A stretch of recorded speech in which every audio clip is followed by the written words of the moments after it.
Congress constitution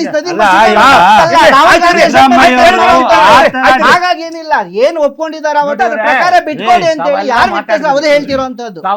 ಹಾಗಾಗಿ ಏನಾಗಿದೆ, D K Shivakumar ಕೇಳ್ತಿರೋರು ಹಕ್ಕು ಪ್ರತಿಪಾದನೆ ಮಾಡ್ತಿದ್ದಾರೆ. ಯಾರ ಅರ್ಜಿ ಹಾಕೊಂಡು ಕೇಳೋ ಅವಶ್ಯಕತೆ ಇಲ್ಲ, ಯಾರಿಗೂ ಬೆಂಬಲ ಕೊಡೋ ಅವಶ್ಯಕತೆ ಇಲ್ಲ. ಅವ್ರು ತ್ಯಾಗ ಮಾಡಿದ್ದಾರೆ, ಅವ್ರು ಕೆಲಸ ಮಾಡಿದ್ದಾರೆ, ಅವ್ರ ಹಕ್ಕಿದೆ. ಶಿವಕುಮಾರ್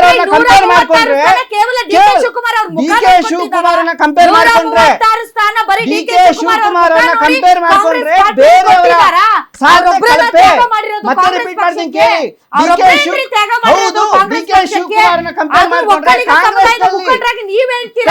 ಕಾಂಗ್ರೆಸ್ನಲ್ಲಿ ಕೆಪಿಸಿಸಿ ಅಧ್ಯಕ್ಷರಾಗಿ ಅವ್ರು ಮಾಡಿದಂತ ಸಾಧನೆ ಯಾರೋ ಮಾಡ್ಲಿಕ್ಕೆ ಸಾಧ್ಯ ಇಲ್ಲ. ಬಹುಶಃ ಕಾಂಗ್ರೆಸ್ಗೆ ಒಂದು ಶೇಪು, ಒಂದು ವರ್ಚಸ್ಸು ಕೊಟ್ಟಂತ ಡಿ ಕೆ ಶಿವಕುಮಾರ್ ಅವರು. ಹಾಗಾಗಿ ಯಾವ ನಾಯಕರು ದೊಡ್ಡ ನಾಯಕರು ಮಾಡಿಲ್ಲ. ಹಾಗಾಗಿ ಸಮುದಾಯದ ಹಕ್ಕು ಡಿ ಕೆ ಶಿವಕುಮಾರ್ ಕೇಳ್ತಿರೋದು ರೈಟ್ಸ್. ಅದು ಯಾವ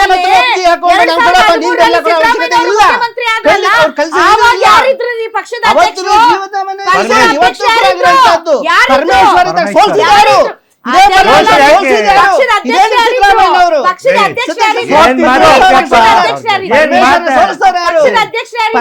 ಸೋಲಿಸ್ತಾರೆ.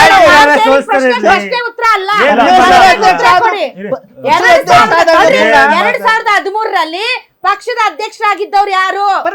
ಹಾಗಾದ್ರೆ ಆಗ ಪಕ್ಷದ ಅಧ್ಯಕ್ಷರಾಗಿದ್ದವರು ಈ ಪಕ್ಷಕ್ಕೆ ಶೇಪು, ಪ್ರಿಫರೆನ್ಸು, ಪ್ರಾಮುಖ್ಯತೆ ಕೊಟ್ಟಿಲ್ವಾ? ಈಗ ಒಕ್ಕಲಿಗರು ನಾವು ಎಚ್ಚೆತ್ಕೊಂಡ್ವಿ. ಪರಮೇಶ್ವರ್ ಅವರ ಕರುಡಿಗರ ಸೋಲಿಸಿದ ಮೇಲೆ ಇವತ್ತಿನ ಪರಿಸ್ಥಿತಿ ಡಿ ಕೆ ಶಿವಕುಮಾರ್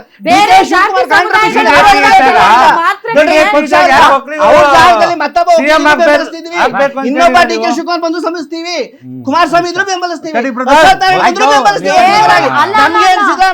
ನಮಗೆ ಬೇಕಾದ್ರೆ ಸಮುದಾಯದ ಅಸ್ತಿತ್ವ. ಹಾಗಾಗಿ ಡಿ ಕೆ ಶಿವಕುಮಾರ್ ಅವರ ಕಾಂಟ್ರಿಬ್ಯೂಷನ್ ಆಗೋದಿಲ್ಲ. ಮುಗಿಸಿ. ಈಗ ಲಿಂಗಾಯತ ವೀರಶೈವ ಅಂತ ಏನು ಇವರ ಉಪಪಂಗಡಗಳಿದ್ದಾವೆ, ಅದರಲ್ಲಿ ಬಹಳಷ್ಟು ಜನ ದಲಿತರು ಬಸವಣ್ಣನವರ ಸಂದರ್ಭದಲ್ಲಿ ಅವರು ಲಿಂಗವಂತರಾದ್ರು, ಲಿಂಗ ದೀಕ್ಷೆ ಪಡೆದು, ಆದ್ರೆ ಅವರ ಮೂಲ ಜಾತಿ ಅವರು ಮಾದಿಗರೇ ಇರಬಹುದು, ವಲಯರೇ ಇರಬಹುದು, ಯಾರೇ ಇರಬಹುದು, ವಲಯರೇ ಇರಬಹುದು, ಆದ್ರೆ ಅವರು ನೀವು ಲಿಂಗಾಯತರಂತ ಬರ್ಸಿ ಅಂತ ಇವ್ರು ಆಂದೋಲನ ಮಾಡಿದ್ರು. ಹೌದೌದು, ಕೇಳಿ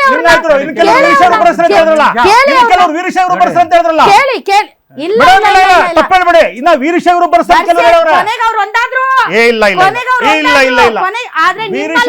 ಲಿಂಗಾಯತರು ಎರಡು ಗುಂಪು ಆಗಿದೆ. ಯಾಕೆ ಮಾಯಾವತಿ ಅವ್ರನ್ನ ಬೆಂಬಲಿಸಲಿಲ್ಲ? ಮಾಯಾವತಿ ಪಕ್ಷವನ್ನ ಯಾಕೆ ಬೆಂಬಲಿಸಲಿಲ್ಲ? ಪರಮೇಶ್ವರ್ ಅವರು ಮುಖ್ಯಮಂತ್ರಿ ಆಗುವಂತ ಚಾನ್ಸಸ್ ಇತ್ತು ಕೊರಟಗೆರೆಯಲ್ಲಿ. ಯಾರು ಅಂತ ಅವ್ರು ಹೇಳ್ತಿರೋದು ಅದನ್ನ ಅರ್ಥ ಮಾಡ್ಕೊಳ್ಳಿ.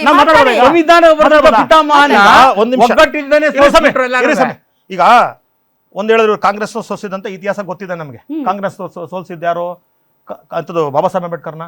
ಕಾಂಗ್ರೆಸ್ ಮತ್ತು ಕಮ್ಯುನಿಸ್ಟ್ ಇಬ್ಬರು ಸೇರಿ ಸೋಲಿಸಿದ್ರು. ಅದ್ರ ಕತೆ ನಾನು ಓದಿಲ್ಲ. ಅದು ಎರಡನೇದು ನೀವು ಹೇಳ್ತಿದ್ರಿ ತುಂಬಾ ದಪ್ಪ ಇದ್ದೀರಾ, ಅದರಲ್ಲೂ ಯಾವುದೇ ಸೈಡ್ ಎಫೆಕ್ಟ್ ಇಂದ ಸಣ್ಣ ಆಗ್ಬೇಕಾ? ಎಷ್ಟೋ ಜನ ಹೇಳ್ತಾ ಇದ್ರಿ, ಸರ್ ನಾನು ಜಿಮ್ಗೆ ಹೋಗ್ತಾ ಇದ್ದೀನಿ ಆದ್ರೂ ಸಣ್ಣ ಆಗ್ತಾ ಇಲ್ಲ, ಸರ್ ವರ್ಕೌಟ್ ಮಾಡ್ತಾ ಇದ್ದೀನಿ ಆದ್ರೂ ಸಣ್ಣ ಆಗ್ತಾ ಇಲ್ಲ ಅಂತ ಹೇಳ್ತಾ ಇದ್ರಲ್ಲ. 100% ಯಾವ ಜಿಮ್ಗೂ ಹೋಗ್ದಂಗೆ ವರ್ಕೌಟು ಮಾಡ್ದಂಗೆ ನೀವು ಸಣ್ಣ ಆಗ್ಬೋದು.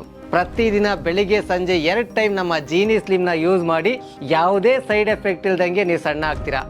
ಯಾಕೆಂದ್ರೆ ಜೀನಿ ಸ್ಲಿಮ್ ಒಂದು ಉತ್ತಮ ಆಹಾರ. ಮಾಯಾವತಿ ಅವ್ರನ್ನ ಯಾಕೆ ನೀವು ಇದು ಮಾಡಲಿಲ್ಲ, ಅಥವಾ ಪರಮೇಶ್ವರ್ ಅವ್ರನ್ನ ಒಂದು ನೀವು ಅರ್ಥ ಮಾಡ್ಕೊಳ್ಳಿ.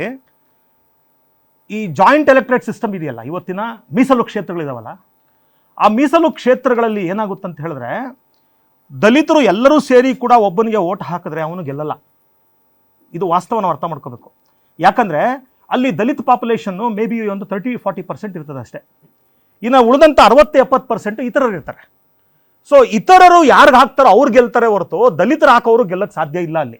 ಇಲ್ಲಿ ಏನಾಗುತ್ತಂದ್ರೆ ಈ ಇತರರು ಅಂದ್ಕೊಂತ ಅನ್ನೋವಂಥದ್ದು ಯಾರೋ, ಉದಾಹರಣೆಗೆ ಪರಮೇಶ್ವರ್ ಸೋಲೋದಕ್ಕೆ ಅಲ್ಲಿ ದಲಿತರೆಲ್ಲ ಓಟ್ ಹಾಕಿದ್ರು.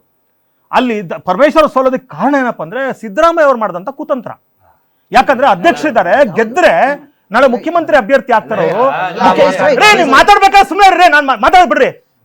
ಅವ್ರು ಮುಖ್ಯಮಂತ್ರಿ ಆಗ್ತಾರೆ, ಅವರು ಅದನ್ನ ತಡಿಬೇಕು. ಗೆದ್ದು ಬಿಟ್ಟ ಮೇಲೆ ತಡಿಯಕ್ಕಾಗಲ್ಲ. ಯಾಕಂದ್ರೆ ಒಂದು ಕಾಂಗ್ರೆಸ್ ಸಂಪ್ರದಾಯ ಏನಪ್ಪಾ ಅಂದ್ರೆ ಯಾರು ಅಧ್ಯಕ್ಷರಾಗಿರ್ತಾರೋ ಅವರು ಸಾಮಾನ್ಯವಾಗಿ ಮುಖ್ಯಮಂತ್ರಿ ಆಗ್ತಾರೆ.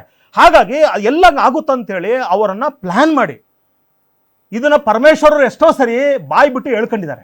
ಪರಮೇಶ್ವರರು ಎಷ್ಟೋ ಸರಿ ಬಾಯಿ ಬಿಟ್ಟು ದುಃಖದಲ್ಲಿ ಹೇಳ್ಕೊಂಡವ್ರೆ ಎಷ್ಟೋ ಸರಿ. ಇವತ್ತು ಆ ಕ್ಷೇತ್ರಕ್ಕೆ ಹೋಗಿ ಕೇಳಿ, ಎಲ್ಲ ಸಾಮಾನ್ಯ ಜನರು ಹೇಳ್ತಾರೆ ಇದನ್ನ. ನೋಡಿ ಹೇಳಿ ಇವಾಗ ಹಂಗಂದ್ರೆ ಈ ಟೈಮ್ ಗೆದ್ದಾಗ ನಾನು ಮುಗಿಸ್ಲಿಲ್ಲ ನಾನು. ಹೇಳಿ, ಈ ಪ್ರಶ್ನೆಗಳು ಕೇಳಿದ್ರೆ ಉತ್ತರ ಕೇಳಿ. 2018 ಗೆಲ್ಬೇಕಾರೆ ಸಿದ್ದರಾಮಯ್ಯ ಇದು ಕುರುಬ್ರು ಓಟ್ ಹಾಕ್ಬಿಟ್ರ ಹಂಗಂದ್ರೆ ಇವರೆಲ್ಲ ಲೆಕ್ಕ ಅವತ್ತು ಕೂಡ ಓಟ್ ಹಾಕಿದ್ದಾರೆ. ಯಾಕಂದ್ರೆ ಸಿದ್ದರಾಮಯ್ಯ CM ಅಂತ fix ಆಗಿದ್ದಲ್ಲ. ನಿಮಿಷ ಕೇಳ್ರಿ CM ಅಂತ fix ಆಗಿದ್ದಲ್ಲ. CM ಅಂತ fix ಆಗಿದ್ದಲ್ಲ. ಮತ್ತೆ ನೀವೇ ಫಿಕ್ಸ್ ಮಾಡ್ಬಿಟ್ಟಿದ್ರಾ? ನಾವಲ್ಲ ನಿಮ್ ಪಕ್ಷ ಮತ್ತೆ fix ನೀವು ಮಾಡಿದ್ದಲ್ಲ. ಫಿಕ್ಸ್ ಮಾಡಿರ್ತಾರೆ ನಾನೇ fix ಮಾಡಿ ನಿಮ್ ಪಕ್ಷ fix ಮಾಡಿದ್ದಲ್ಲ. ಅವತ್ತು ಪರಮೇಶ್ವರ್ ನೀವು ಗೆಲ್ಸಿದ್ರೆ ಯಾರೇ ಸೋತಿಲ್ಲ, ರಾಜ್ಯದಲ್ಲಿ ಯಾರು ಸೋತಿಲ್ಲ? ದೇವೇಗೌಡರು ಸೋತಿಲ್ವಾ? ಯಾವ ದೇವೇಗೌಡರು ಸೋತ ಸಿದ್ದರಾಮಯ್ಯ ಸೋತವ್ರ ಕಣ್ರಿ. ಯಾವ